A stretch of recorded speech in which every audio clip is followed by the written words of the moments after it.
तो स्वागत है आप लोगों का हमारे चैनल देसी हिट पर। और आज के हमारे एपिसोड दूसरे में हमारे गेस्ट होने वाले हैं कवि मोहित जी गोस्वामी।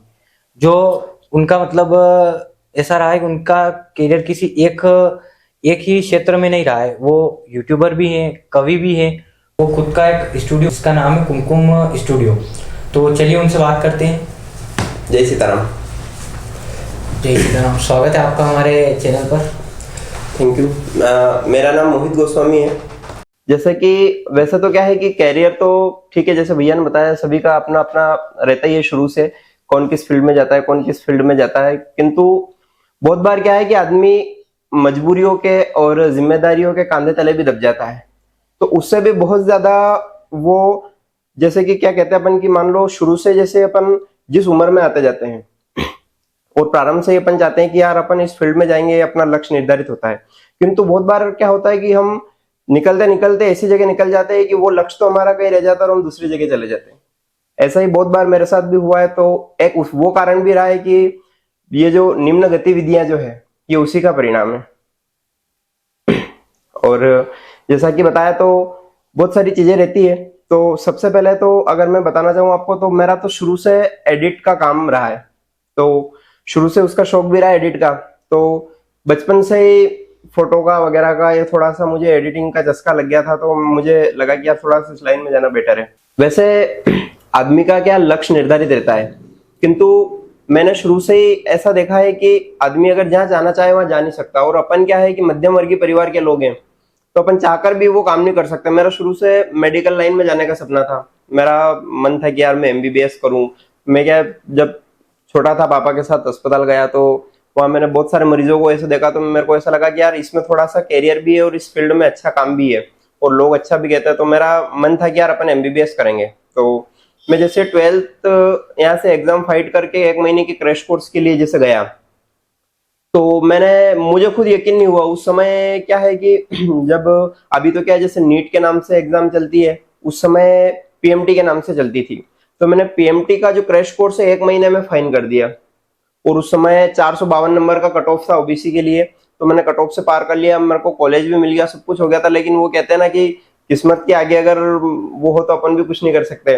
तो इधर 12th में फिजिक्स में बैक लग गई, तो सारा किया कराया वहीं रह गया। मैं थोड़ा सा उसमें फिर थोड़ा सा दिमाग भी वो अस्त व्यस्त हो गया था। उसके बाद में फिर मैंने सोचा कि अब कोई मतलब नहीं, ऐसा करके 2-3 साल में फिर अस्त व्यस्त रहा और उसको निकाल दिया मैंने कहा इसमें कोई मतलब नहीं है। फिर थोड़ा सा मुझे लेखन का भी शौक था, तो शुरू से लिखने का शौक था, कविताएं वगैरह। तो कविता के फील्ड में भी मैं गया, तो थोड़ा सा उसमें भी अच्छा नाम कमाया और एक भगवान की दया से अच्छा लेवल भी बन गया और अच्छा स्तर भी तैयार हो गया। एडिट का शौक शुरू से था, तो मैंने सोचा क्यों ना इसमें भी अपना थोड़ा सा हाथ आजमाया जाए। तो मैंने या कहा कि यार सब जो करते हैं अपने को वो नहीं करना है। लोग जैसे कि गांव में 15-15, 20-20 हजार के प्रोग्राम कर लेते हैं, वेडिंग वगैरह के शूट कर लेते हैं। मैंने सोचा यार ऐसा काम अपन नहीं करेंगे, अपना थोड़ा सा करना है तो थोड़ा सा लेवल का करेंगे और अलग करेंगे। तो मैंने शुरू से ही कैंडिड में जाने का देखा। मैंने कहा कैंडिड में थोड़ा सा कैरियर भी है और फील्ड भी है, तो मैंने शुरू से ही कैंडिड में उतरा मैं। तो आज भगवान की दया से कैंडिड में बहुत बड़ा नाम भी है। तो सर कैंडिड क्या है, इसका थोड़ा सा विस्तार से बताइए। ये कुछ स्टूडियो लाइन में जैसे अगर अपन जाते हैं ना, तो बहुत सारे उसमें मेन्यूज रहते हैं, बहुत सारे सबटाइटल्स रहते हैं, जिसमें कैंडिडोग्राफी, सिनेमेटोग्राफी रहती है, ट्रेडिशनल रहती है, एडिटिंग्स रहती है, उसमें बहुत सारी चीजें रहती है। उसमें एक उसका पहलू कैंडिड का भी रहता है।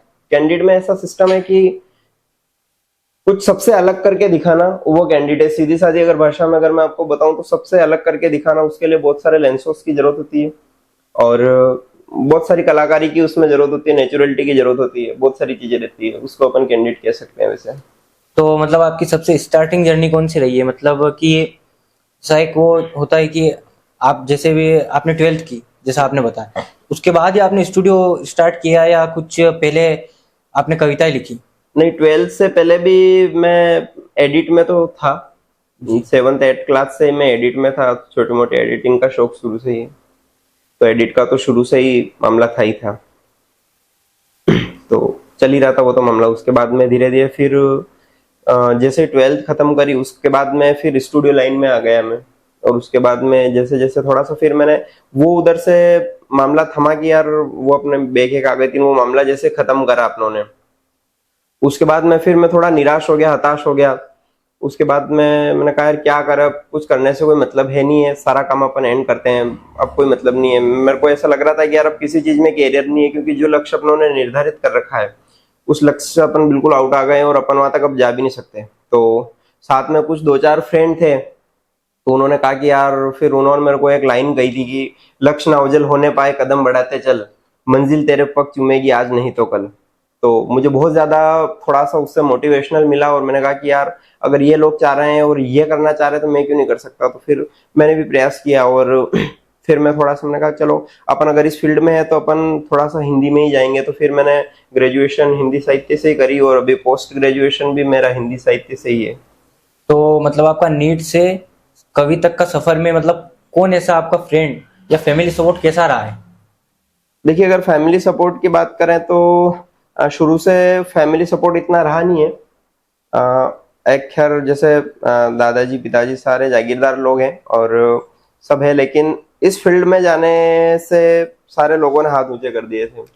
तो उन्होंने शुरू से मना किया था। उनका बस यही है कि अपना शुरू से जागीरदारी का काम है तो अपन खेती बाड़ी ही करें और इसी में अपना काम है और इसी में टेक्निकल खेती के माध्यम से अगर अपन चाहें तो थोड़ा सा अच्छा कर सकते हैं। तो मेरा वो तो मानना था ही था, लेकिन मैं चाहता था कि यार अपन भले गांव से है लेकिन थोड़ा सा कुछ अलग करेंगे अपन।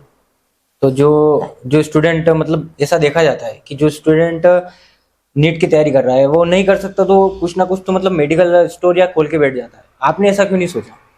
मैंने कहा ना आपको कि हर आदमी का एक लक्ष्य होता है। मेरा उस समय शुरुआती लक्ष्य था, आप देखेंगे अगर तो जब 8, 9, 10, 11, 12 ये जो बच्चे रहते हैं ना, ये क्या है कि ये बिल्कुल क्या कह सकते हैं, इनकी जो बुद्धि होती है ना, जैसे मैं आपको बताऊं कि जो बच्चे रहते हैं 8 से लगा के 12 तक, वो क्या अपना एक लक्ष्य निर्धारित करते हैं, उसके अलावा उनको कुछ सूझता नहीं है। ऐसा सबके साथ होता है। तब आप 12 तक का अगर सफर करोगे ना तो आपको लगेगा कि यार मेरे को वो करना है, मतलब वही। अगर आदमी कॉमर्स में गया यार मेरे को बैंकिंग ही करना है तो बैंकिंग ही करेगा। अगर बोल रहा है कि मेरे को मेडिकल लाइन में जाना तो मेडिकल लाइन में ही जाएगा। उसके पास सोर्स होते हैं, उस टाइम भी होता है। 2 समय आते हैं जीवन में सभी लोगों के, अच्छा समय भी आता है, बुरा समय भी आता है। अपन क्या करते हैं कि बुरे समय को तुरंत पहचान लेते हैं, अच्छे समय को अपन पहचान नहीं पाते। अच्छे समय को जिस दिन अपनों ने पहचान लिया ना, उस दिन दुनिया अपनी मुट्ठी में होगी। और ये क्या है कि ये जो चीजें है ना, ये उस ईयर के या उस उम्र के जो बच्चे होते हैं उनके पास नहीं रहती, इतनी क्षमता उनमें नहीं होती कि वो उनके अच्छे समय को पहचान ले। अब आपका कवि का सफर चल रहा है, आप एक फोटोग्राफर, एक स्टूडियो आप ओन करने लगे, उसके बाद आपका यूट्यूब की तरफ रुझान कैसे बढ़ा? यूट्यूब का काम ऐसा है सर कि जैसे मैंने शुरुआती दौर में जैसे सभी लोग यूट्यूबर बन रहे थे, सभी को अपने व्यूज बढ़ाने, सब्सक्राइबर लाने, मेरा ऐसा कुछ मानना नहीं है। यूट्यूब से खैर अपनी जगह अर्निंग होना, सब कुछ होना अपनी जगह, लेकिन मैंने शुरू से ऐसा माना नहीं है। मैंने शुरू से कहा यार अपने को यूट्यूब से अर्निंग नहीं करनी है, अपने को यूट्यूब की टेक्निकल अर्निंग करनी है। मैं हमेशा उसमें रहा। मेरा क्या है कि अब मैं, आपने देखा होगा मेरा जो यूट्यूब चैनल है उसमें आपको रिमिक्स कंटेंट मिलेंगे। कुछ भी एक कंटेंट फिक्स नहीं है उसमें। कॉमेडी भी मिल जाएगी आपको, भजन संध्या मिल जाएगी, उसमें कवि सम्मेलन मिल जाएंगे, मतलब जी। कुल मिला के सारे उसमें रिमिक्स कंटेंट आपको मिल जाएंगे। शॉर्ट्स, कॉमेडी शॉर्ट्स मिल जाएंगे, सब तरह के मिल जाएंगे। मतलब जिस समय पे मैं जैसा अवेलेबल होता हूँ वैसे रंगों में घुल जाता हूँ। आपने यूट्यूब में मतलब कोई एक कंटेंट को नहीं चुना, आप सारा उस पर अपलोड करते हैं? हाँ, मैंने बहुत सारे लोगों को पेड प्रमोशन रहते हैं, पेड प्रमोशन भी करता हूँ मैं। बहुत सारे लोगों के जैसे प्रमोशन वीडियो शूट करने रहते हैं, तो एक यूट्यूब का मैंने वो सोर्स बना रखा है, उसकी वजह से मैं वहां तक पहुंच पाता हूँ। बहुत सारे बड़े बड़े कॉमेडियन हुए, उनके अगर जैसे वीडियो शूट करने हैं तो उनके, ये एक जरिया है यूट्यूब का उन तक मतलब पहुंचने आपने का। यूट्यूब को अर्निंग दूसरी साइड से की है? मैंने जैसे कि अभी जो 2 मिनट, यूट्यूब अर्न करता है आप उससे, आपको उससे कोई मतलब नहीं है? जो मुझे YouTube- उससे कोई मतलब नहीं। मेरे जैसे 25-30 हजार सब्सक्राइबर है, उससे मुझे कोई लेना देना नहीं। सब्सक्राइबर ही हो गए। मैंने कभी सब्सक्राइबर बढ़ाने के लिए यूट्यूब पे काम नहीं किया और ना कभी अर्निंग बढ़ाने के लिए काम किया है। मेरा बस ऐसा मानना है, जैसे आज कोई बंदा है जैसे जिसका यूट्यूब चैनल है, अगर उस यूट्यूब चैनल वो अगर परेशान हो रहा है, अगर उसमें कुछ टेक्निकल मिस्टेक आ रही है, तो मैं कोशिश करता हूँ उसको सोल्व करने की। मेरा हमेशा शुरू से ये रहा है कि बस अगर आदमी ने अगर मेहनत करी, क्योंकि यूट्यूबर बनना आसान खेल नहीं है, सही। पसीने निकल जाते अच्छे अच्छे होके। तो शुरू से मैंने ये कहा है कि यार जो बंदा अगर शुरू से प्रयास कर रहा है ना, अपन उनके साथ कंधे से कंधा मिलाकर चले। तो मेरी हमेशा से वो रहा है कि हमेशा उनको मोटिवेट करना, वो भले जिस फील्ड में हो, हर फील्ड में वो जैसा बंदा हो, जैसा पूछता है, अपन उनके साथ में घुल मिल जाते हैं। खैर बातें तो होती रहेगी, आप चाय की चुस्की का आनंद लेते हैं पहले अपन। तो आप आज भी कवि सम्मेलन में जाते हैं या ऑर्गेनाइज करते हैं कवि सम्मेलन? मैं कवि सम्मेलन ऑर्गेनाइज करता हूँ पहले, लेकिन मैंने कवि सम्मेलन के मंच पढ़ना बंद कर दिए कुछ कारणों से, तो मैं कवि सम्मेलनों के मंच नहीं पढ़ता हूँ। हाँ, कॉलेज के कार्यक्रम वगैरह होते हैं या डिबेट्स वगैरह होती है, लेक्चर्स वगैरह होते हैं, तो इनमें बकायदा अटेंड करता हूँ मैं। संचालन वगैरह, एंकरिंग करने का कुछ काम होता है, ऐसे जैसे महिला संगीत वगैरह हो गया, संगीत नाइट हो गया, ऐसा कुछ होता है तो मैं बराबर करता हूँ। तो आपका यूट्यूब चैनल पे जो हमने कंटेंट देखा उसमें आपने मालवी कॉमेडी भी डाल रखी है आपकी, तो कुछ उसमें हो जाए। हाँ, मालवी कॉमेडी तो जैसे बहुत सारी है, अपनी अपनी जगह सारी। मैं क्या है कि शुरू से मेरा ऐसा मानना है कि जैसे मैंने क्या है कि मालवी भाषा को ही बढ़ावा दिया हमेशा से। हिंदी अपनी जगह है ही है, कोई दिक्कत नहीं है। और मैं क्या बहुत बार एंकरिंग करता हूँ या संचालन भी करता हूँ, तो मैं हमेशा से कोशिश करता हूँ कि मालवी में ही करूँ। मैंने बड़े से बड़े आयोजन होते हैं, जैसे अभी हमारा एक अलंकरण निकलने वाला है जो राष्ट्रीय अलंकरण है, हम अभी प्रयास कर रहे हैं, उसमें हमने ऐसी बातें रखी है कि वो भी पूरा कार्यक्रम जो ऑर्गेनाइज हो उसका पूरा संचालन मालवी भाषा में हो, ऐसा हमारा मानना है। क्योंकि गुजरात के लोग गुजराती बोलते हैं, महाराष्ट्र के लोग महाराष्ट्र की भाषा में बात करते हैं, वागड़ के लोग वागड़ी बोलते हैं, अपन मालवा के लोग अपन ही क्यों मालवी नहीं बोलते, अपन इतनी शर्म महसूस क्यों करते हैं मालवी बोलने में। तो मेरा हमेशा से वो मानना है कि मालवी भाषा को अपन अगर बढ़ावा नहीं देंगे तो मालवी एक दिन खत्म हो जाएगी। आपने जो भी मतलब मुझे आपका होम टूर कराया उसमें मैंने कुछ सर्टिफिकेट देखे, तो उनका क्या है? जैसे मैं शुरुआती दौर से, आपने देखा होगा तो मैं जब थोड़ी सी मुझे समझ आने लग गई, तब से मैंने प्रशस्ति पत्र, शील्ड और मेडल, सम्मान की यात्रा करी शुरू से। अथाह सम्मान है, बहुत सारे सम्मान भरे पड़े हैं, दीवारें भरी पड़ी है, बेड भरे पड़े हैं, पेटियां भरी पड़ी है, लेकिन वो केवल यूं मान सकते हैं कि बस वो एक जरिया था, एक समय था जिस समय बहुत अच्छा लगता था। और आज भी बहुत सारे सम्मान, बहुत सारे मेडल्स रोज मिलते हैं, सब कुछ होता है बस, लेकिन वो मुझे ऐसा लगता है कि बस वो दीवार पे सजाने के लिए अच्छे लगते हैं। क्योंकि जीवन में व्यक्ति को पहचान तो मिलती है, प्रसन्नता भी मिलती है, सब कुछ मिलता है, किंतु जब तक उनका एक ओन वे अगर निर्धारित ना हो तो वो सारे सर्टिफिकेट्स उनके कुछ काम की नहीं है। अगर आपके पास पैसा है तो आप ऐसे बहुत सारे सर्टिफिकेट्स किलो के भाव भी ले सकते हो, बहुत सारी शील्डें आप यूनिट्स के भाव भी ले सकते हो, ऐसा मेरा मानना है। मैंने गांव में अभी तक मैंने देखा है कि जैसे लोग बोलते हैं जमींदार के बालक, आपने बताया जमींदार तो बहुत है आपके, बहुत जमीनें हैं, तो एक वो ईगो छोड़ के कुछ फोटोग्राफर में, क्योंकि मैंने जो देखा है फोटोग्राफी में वो लोग बहुत कम जाते हैं, और मैंने जब तक सुना है कि फोटोग्राफी में कुछ अच्छा कैरियर नहीं है, तो वो कुछ मुझे समझ में नहीं आया। देखिए, जो ऐसा कहते हैं उनका मानना गलत है, क्योंकि वो या तो अपना लक्ष्य निर्धारित नहीं कर पाते, या वो जिस वे पे जाते हैं, जो बिगिनर फोटोग्राफर्स है, जो स्टार्टिंग के फोटोग्राफर्स है, या तो उनको सही दिशा नहीं मिल पाती, इस वजह से वो भटक जाते हैं और वहां तक पहुंच नहीं पाते। क्योंकि फोटोग्राफी में अथाह पैसा है, अथाह पैसा है। आप एक बार वहां उतर के तो देखो, एक कहते हैं ना संगत का असर है, संगत का भी फर्क पड़ता है। आप कैसे लोगों के साथ उठ बैठ रहे हो उसका भी फर्क पड़ता है। आप जैसे आपका कोई क्लाइंट है, आप अगर शूट करने जा रहे हो, लोग कहते हैं पैसा कम है, पैसा कम होने का कारण मैं आपको बताता हूँ क्या है मेन। आप शूट करने जाते हो, वीडियो शूट करने जा रहे हो, आप पार्टी से बात कैसे कर रहे हो, आप उठ बैठ कैसे रहे हो, आप क्लाइंट के सामने आपका बिहेवियर कैसा है। पता चला आप लोअर टी शर्ट में शूट करने चले गए हो, आपने नीचे स्लीपर पहन रखी है, एक यूनिक मैन होना चाहिए ना, पार्टी को जैसे लगे सेपरेट, बिल्कुल ऐसा अपन शूट कर रहे हो उसको लगना चाहिए कि हाँ कुछ शूट भी चल रहा है मामला। तुरंत आप जैसे आपने एक फोटो क्लिक करा, एक फोटो क्लिक करके आप क्लाइंट को बताओ तुरंत, भैया मैंने ये शूट करा है। क्लाइंट अगर खुश होगा तो आपको वैसे भी आप बहुत उसके लेवल में बहुत ऊंचे चले जाओगे। लेकिन बहुत सारे बिगनर फोटोग्राफर क्या करते हैं कि उन्होंने क्या है, वैसे अगर देखा जाए ना तो फोटोग्राफी का जो धंधा है ना वो पैसा कमाने के लिए तो ठीक है, लेकिन उन्होंने वो पैसा कमाने के लिए बनाया ही नहीं है। जो स्टार्टिंग जो लोग आते हैं ना वो बहुत सारे भटक जाते हैं, राह से भटक जाते हैं और जने कहाँ चले जाते हैं। तो उस वजह से भी थोड़ा सा फोटोग्राफी के व्यवसाय का नाम बदनाम हो रहा है। बाकी अगर देखा जाए तो फोटोग्राफी में बहुत पैसा है। तो आप जैसे कवि हैं, तो मतलब आपने सॉन्ग लिखा है कभी या ट्राई किया है ऐसा कुछ? हाँ, मेरे बहुत सारे गीत है, बहुत सारे गीत मैंने लिखे हुए हैं। हालांकि अभी तक मैंने कोई रिकॉर्ड्स वगैरह नहीं करा है, बाकी मैं मंचों से पढ़ता हूँ। मैं शुरू से श्रृंगार का कवि रहा हूँ, तो प्रेम ही पढ़ा है मैंने शुरू से। उनको कभी आपने वीडियो रिकॉर्ड करके पब्लिक के सामने नहीं लाया?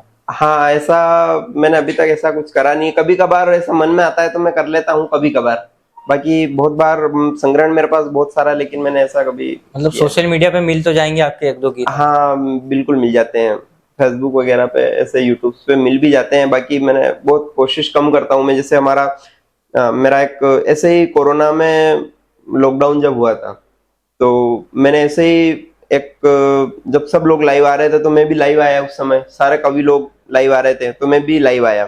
तो मैंने एक हैशटैग बनाया, मैंने एक टैग बनाया, चाहत अमर रहे। चाहत अमर। हाँ, ये चाहत अमर रहे के नाम से जो हैशटैग बनाया, वो हैशटैग इतना प्रसिद्ध हो गया, इतना प्रसिद्ध हो गया कि मैंने उसके 2 एपिसोड निकाल दिए। आपको फेसबुक पे मिलेंगे, चाहत अमर रहे का पार्ट 1 और पार्ट 2 दोनों फेसबुक पे अवेलेबल है। और अभी उसकी मान के चलो कि वो देखने के बाद लोगों में इतनी डिमांड है कि वो चाहत अमर रहे के पार्ट 3 के लिए अभी तक बेताब है, पर अभी थोड़ा सा समय की वजह से वो मैं नहीं निकाल पा रहा हूँ। तो आप इन सब जो अलग अलग सोर्स से आपकी जो इनकम हो रही है, एक बिजनेसमैन की तरह ही आप इनको हैंडल कर रहे हैं, आपकी मतलब कितनी अर्निंग हो रही है महीने की? देखिए, खैर ऐसा अपन फिक्स ऐसा तो कुछ बता नहीं सकते, लेकिन जैसे मैंने आपको बताया कि कवि सम्मेलन मैंने बंद कर दिए हैं। कवि सम्मेलन का ऐसा मेरा कोई मानना है नहीं। यूट्यूब का अगर देखा जाए तो मैं यूट्यूबर हूँ, मेरे सब्सक्राइबर भी इतने ज्यादा है नहीं, 25-30 हजार सब्सक्राइबर बहुत कम होते हैं, और बहुत ज्यादा इंप्रेशन क्लिकबेट भी नहीं है मेरा। तो मेरा ऐसा सोर्स भी नहीं है कि मुझे यूट्यूब से कमाना है। हाँ, स्टूडियो की लाइन से मैं थोड़ा सा अच्छी अर्निंग कर लेता हूँ, क्योंकि मेरा एडिट का भी काम है। उसके बाद में मैं ऑफलाइन क्लासेस भी दे देता हूँ एडिट की, तो थोड़ा सा मुझे उसमें अच्छा मिल जाता है। और ये भी खैर देखा जाए तो ये भी मेरा कमाने के उद्देश्य से नहीं है, ये भी मेरा एक शौक ही है। ये जितनी भी चीजें आप बैकग्राउंड प्रायोरिटी में चल रही है, ये सारे मेरे शौक ही हैं। इसमें कमाने का ऐसा कुछ लक्ष्य नहीं है। जिस दिन कमाने के लिए उतरेंगे उस दिन बहुत बड़ा करेंगे। तो 1-2 मोटिवेशनल शायरी हो जाए युवाओं के लिए। मोटिवेशनल का अगर आपने कहा है तो कि मैंने कभी लिखा था कि द्वार टिकाया माथा जिसने चंदन अपना वार दिया, कि द्वार टिकाया माथा जिसने चंदन अपना वार दिया, आंगन वाला प्रेम स्नेह और बंधन अपना वार दिया, और कैसे लोगे परीक्षा तुम कला के उस कोहिनूर की, विधाता के चरणों में जिसने कुंदन अपना वार दिया, विधाता के चरणों में जिसने कुंदन अपना वार दिया। तो जो लोग अपना सर्वस्व न्योछावर कर देते हैं, उनसे बढ़कर मोटिवेशनल स्पीकर कोई नहीं हो सकता। वो हमेशा से लोगों को आगे बढ़ाने में और आगे पहुंचाने में ही रहते हैं। और जैसे कि ये तो खैर है, ये मैं शुरू से कौमी एकता के पक्ष में बिल्कुल भी नहीं हूँ। तो मेरी 4 लाइनें कुछ ऐसी भी है कि जान भगवा, शान भगवा और ईमान भगवा हो जाए, जान भगवा, शान भगवा, ईमान भगवा हो जाए, रक्तपीत के कोनों में स्वाभिमान भगवा हो जाए, और जब तक सांस चले होठों से मुस्कान न छूटे, मरने के बाद मेरा अभिमान भगवा हो जाए, मरने के बाद मेरा अभिमान भगवा हो जाए। और जैसे कि ये तो क्या ठीक है, अपन जमीन से जुड़े हुए लोग हैं। शुरू से मैं हमेशा से कोशिश करता आया हूँ कि मालवी भाषा को थोड़ा अपन बढ़ावा दे, क्योंकि बहुत बार क्या होता है कि जैसे सारे आपने देखे होंगे, सारे कल्चर के लोग अपने अपने कल्चरल को फॉलो करते हैं, और सारे देश के लोग, सारे क्षेत्र के लोग अपनी अपनी स्थिति को, अपने अपने मूल को फॉलो करते हैं।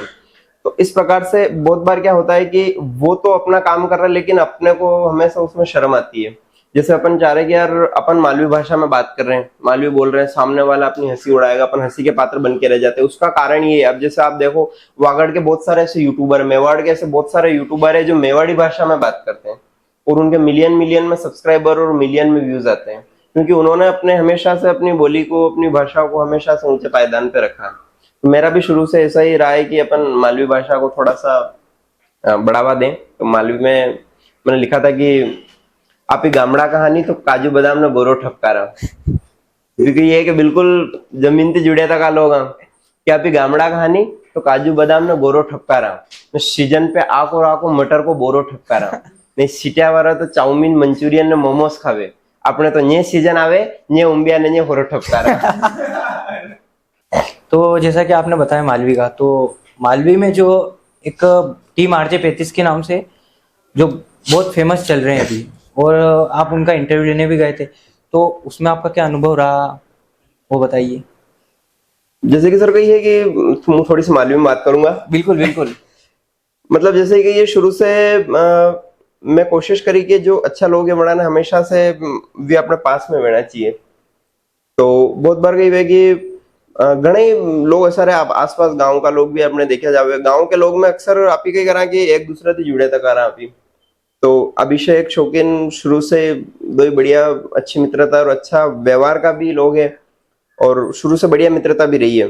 तो मैं एक बार ऐसे ही कोशिश करी कि यार लोग सब पूछ भी रहा था यार, भी जैसे जैसे कोरोना में और लॉकडाउन में फेमस हुआ तो सभी लोग कह रहा था कि यार कटे का है, कौन है, कटे का है, कहीं कर रहा है, बढ़िया काम चल रहा है, यूं वगैरह वगैरह, कहीं तो शूट करे कहीं तो नहीं करे।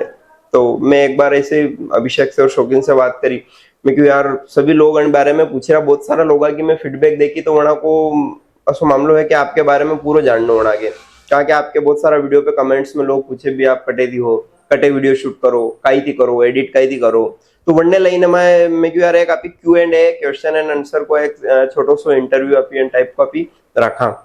तो कि चलो ठीक है। तो अब बड़ी बार कही कि जैसे मैं वड़ा यूं कहो नहीं थो कि मैं कदी आई रहा, तो मैं एकदम थी अचानक से सरप्राइज के थ्रू यहाँ थी पूरी जो हमारी स्टूडियो की टीम और स्टाफ जो था, तो मैं चली गया। आपका वीडियो देखा मैंने, अचानक गए, हाँ, शूट चल रहा है तो वी मैं शूट कर ही रहा था, वी एकदम वी भी देखिन मैंने अचंभित हो गया जैसे ही, क्योंकि पूरी एकदम गाड़ी रूबी गाड़ी में से एकदम सब स्टाफ निकला कैमरा वैमरा लेने और डायरेक्ट शूट करवा लगे। वी भी एकदम अचंभा में पड़ गया, कहीं हो रू कहीं नहीं हो रू।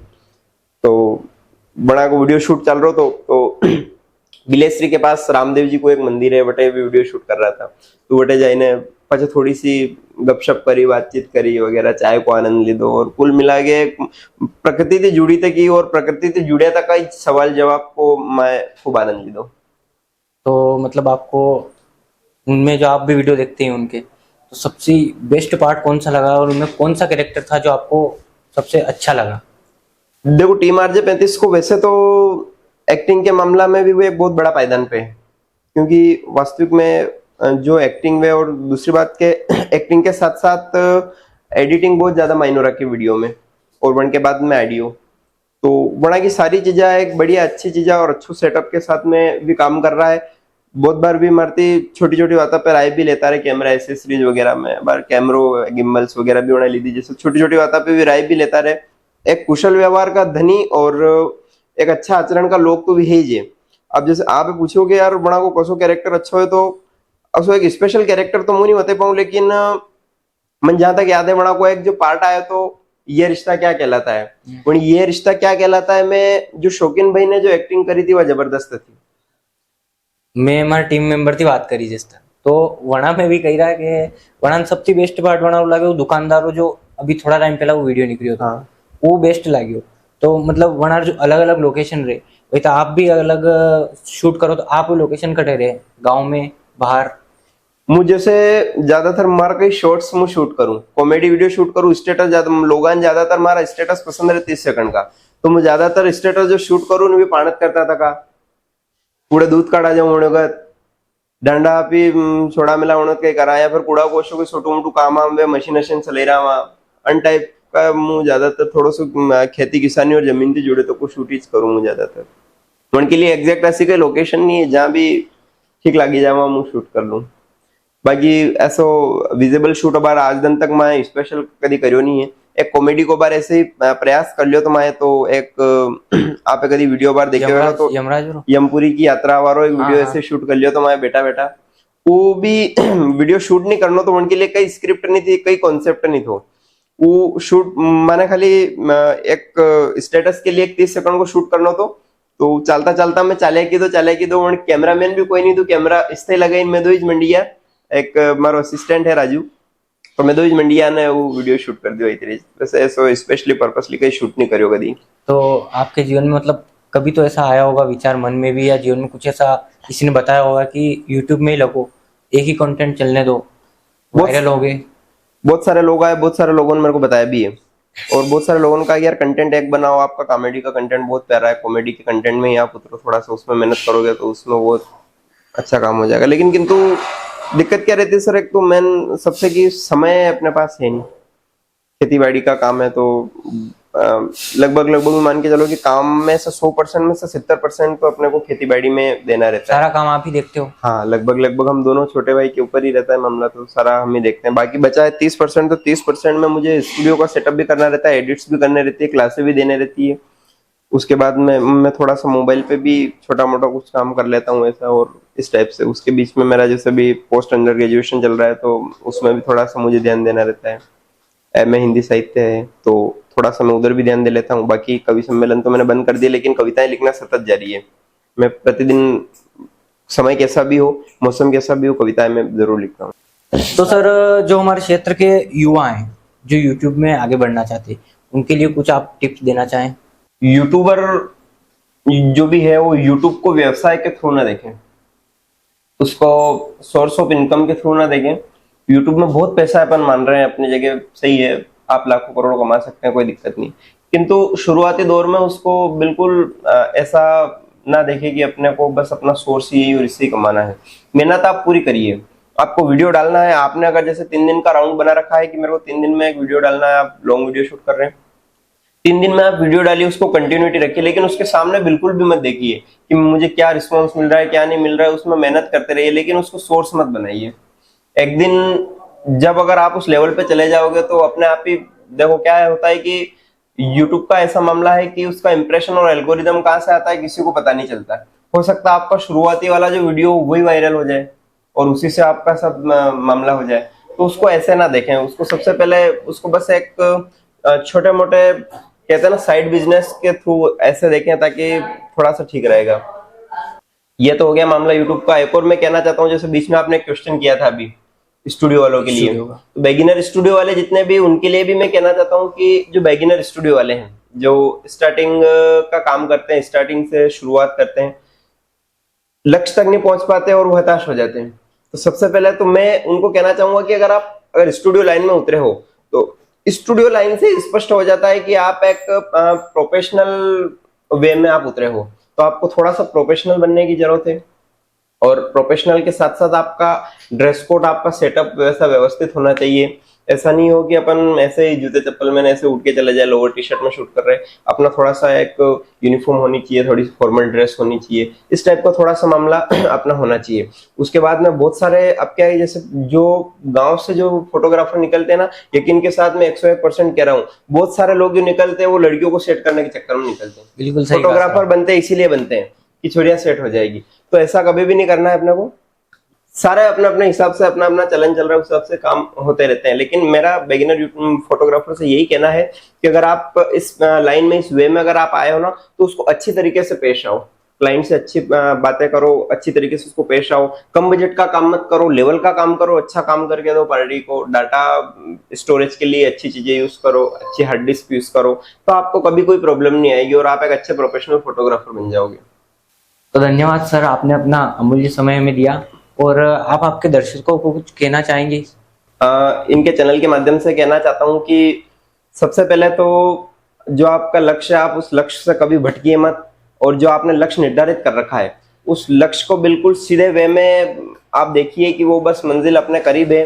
और यकीन मानिए, आपकी प्रार्थना में, आपकी मेहनत में, आपकी हिम्मत में इतनी शक्ति है कि अगर आपने कुछ ठान लिया कि मुझे ये करना है, तो आपका रक्त सींच जाए लेकिन वो काम होके रहेगा। लेकिन जरूरत है उसको उस वे में लाने की। तो आप सबसे पहले तो मेरा सभी से यही रिक्वेस्ट है, सबसे आपके चैनल के माध्यम से, कि जो भी आप लक्ष्य निर्धारित करो उस लक्ष्य को लक्ष्य बना के रखो और उससे भटको मत।